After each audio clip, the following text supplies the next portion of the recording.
And I quote, "Hamilton has one of the highest rates of poverty in Ontario. 1 in 5 residents lives in low-income households. Poverty rates are even higher among specific groups, including children under the age of 14, 24%, seniors 65%, and over 24% in the Aboriginal community, 37%, and recent immigrants, 50%. Statistics show women as a select group are at a particular risk of poverty." And then Mark, with great fervor, would say, "This is unacceptable. We stand together as a community to fight the solutions to poverty that will truly bring prosperity to Hamilton. We come together to act comprehensively and systemically to tackle the root causes of poverty." And he'd read that to us at every meeting, and we would reaffirm our commitment. So when the community members came forward to present their neighborhood action plans, the gallery was full, and it was overflowed into the rotunda.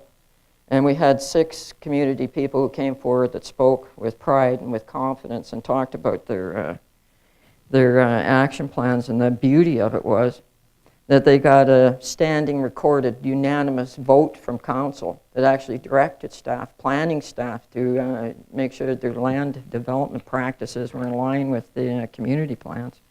And that staff had to review the community plans and get back to them, that there was no turning back. This year, they've begun the 2nd class of a new McMaster Discovery Program, which is offering a free non-credit university course in humanities to people in low income.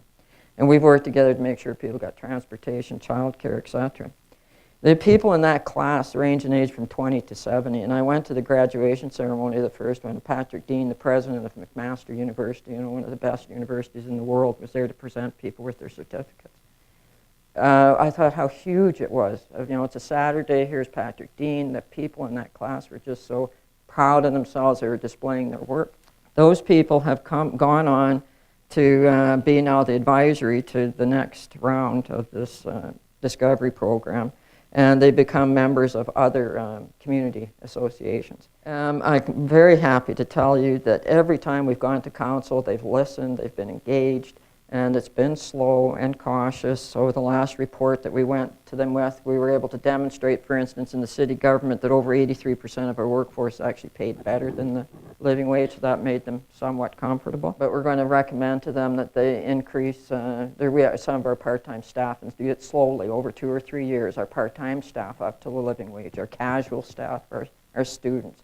It's a $2 million minimum hit a year on the tax base, but I think if we do it cautiously and at the right time, I think council will actually approve it, and I think we'll be one of the first major cities in the country to have a living wage policy. In 2010, a local hero award from the Canadian Urban Institute was awarded to Hamilton because of the work we've done around moving people from our men in particular from emergency shelters to permanent housing. As a matter of fact, in the worst recession in Canadian history, recent Canadian history, we were actually able to close a shelter. We upgraded our library, a fantastic architecture, $8 million investment right across the street from the Salvation Army shelter. And I thought, okay, so we got a nice waterfall in the front and a fireplace and TV. Well, you know what's going to happen, because people are going to think that's a nice place to hang out, and so people are going to want to hang out there. And of course they did. And so, so once again, it's my people that are at the library, and they're scaring people, and etc. So the librarian, fantastic guy, because he doesn't want to kick them out. So we've worked together, and to ramp it, make the story short, they've just recently decided they're going to hire a social worker. They're not going to kick anybody out. They're going to have a room that if you want to sit on the computer for 4 hours instead of half an hour, this is the room. And we're going to have a social worker there that's going to help to work with people and sort of navigate and help people, so they're not getting kicked out of the library. They're going to stay at the library just like I would want to stay at the library and be welcomed and accommodated at our library. You have to have a deep belief in equality, and you have to believe, and you have to be able to sustain commitment. And as I've recently read, you have to encourage the heart, because the climb to the top is arduous and long. People become exhausted, frustrated, and disenchanted, and they are often tempted to give up. Leaders must encourage the hearts of their followers to carry on.